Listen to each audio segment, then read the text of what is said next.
सक्षम police times, news 112, सक्षम जनतेचा आवाज।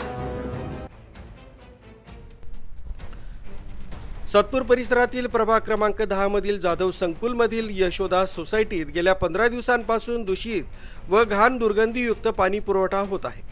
हे पाणी पिल्याने नागरिकांचं आरोग्य धोक्यात येत आहे। तक्रार करूनही पाणी पुरवठा सुरळीत होत नसल्याने नागरिकांनी आंदोलनाचा इशारा दिलाय। अशोकनगर जाधव संकुल परिसरात ड्रेनेज साफसफाईचं पितळ उघडं पडलंय। नागरिकांनी तक्रार करूनही 15 दिवसापासून पाणी पुरवठा सुरळीत करण्याबाबत योग्य उपाययोजना केल्या नाहीयेत। ड्रेनेज साफसफाई न केल्यानं दूषित पाणी पिण्याच्या पाईपलाईनमध्ये मिसळत असल्यानं जुलाब तसंच पोटाचे आजार नागरिकांना झालेत। पाणी पुरवठा सुरळीत न झाल्यास राजीव गांधी भवन इथं आंदोलन करण्याचा इशारा स्थानिक नागरिकांनी दिलाय।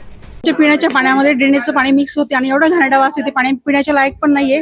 हे जवळजवळ 3 वर्षापासून आम्ही इथं हा त्रास काढतोय। ड्रेनेजवाले येतात, वरचीवर काम करून निघून जातात, पुन्हा 6 महिन्यात हा प्रॉब्लेम उद्भवतोय। तर कधी याच्याकडे खोलवर चौकशी करून या पाण्याची सोय करावी। आमच्याकडे म्हणजे 15 दिवसापासून हे सकाळी सकाळी असं पाणी येतंय आणि खूप घाण पाणी आहे, वास पण येतोय आणि ड्रेनेज लाईन पण जॉकअप झालेली आहे। त्याच्यामुळे ड्रेनेजचं पाणी हे पुन्हा नळाच्या पाण्यामध्ये मिक्स होतं। आता तरी 15 दिवसापासून झालेलं आहे आणि ड्रेनेजचं कसं एकदम पाणी जेव्हा हे साफ होतं ना ड्रेनेज लाईन, त्याच्यानंतर काय एक महिना तरी चांगलं राहतं, नंतर मग परत तोच प्रॉब्लेम होतो। खूप खराब पाणी येतं, सकाळी सकाळी एकदम गटर सारखा वास येतो। म्हणजे प्यायचं तरी कसं आहे पाणी, तुम्हीच सांगा आता आम्हाला। आणि सगळं ड्रेनेज लाईन ते सगळे एकत्र झालेले, म्हणजे एकदम घाण पाणी येतं। मुलांना त्रास व्हायला लागलाय, पोट सुद्धा दुखतात।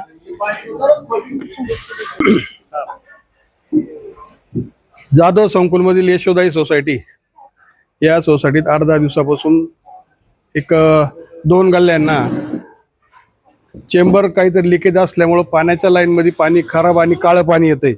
आम्ही ऑलरेडी सकाळपासून हे पाणी सकाळी पाणी आल्या हे पाणी पकडलं, त्यांनी बाटली भरून ठेवली। दुसरी पाणी आता बघितलं कळशीमध्ये पिवळं पाणी येतंय दुसऱ्या वेळेस।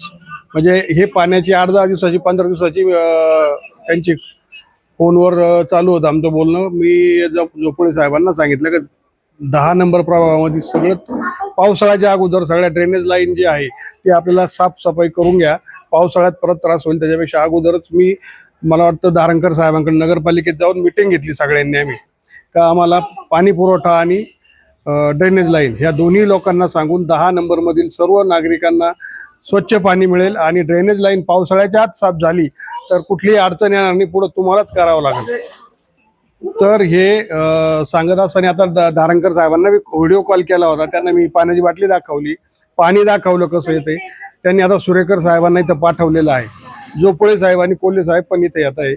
तिघांची मी व्हॉट्सअपवर कॉलिंगवरती बोललेलो आहे आणि व्हिडिओ त्यांना दाखवले आहे। त्यांनी सांगितले आजच्या जर ह्या गल्लीतले पाण्याची लाईन जर क्लिअर झाली नाही, पाण्याचे आणि ड्रेनेजच्या लाईनीचा जर प्रश्न सुटला नाही, तर उद्या सगळं नागरिक आणि महिला मंडळ सर्व आमच्या भगिनी यांना घेऊन आम्ही या नगरपालिकेत आयुक्त मॅडमकडे येणार आहे।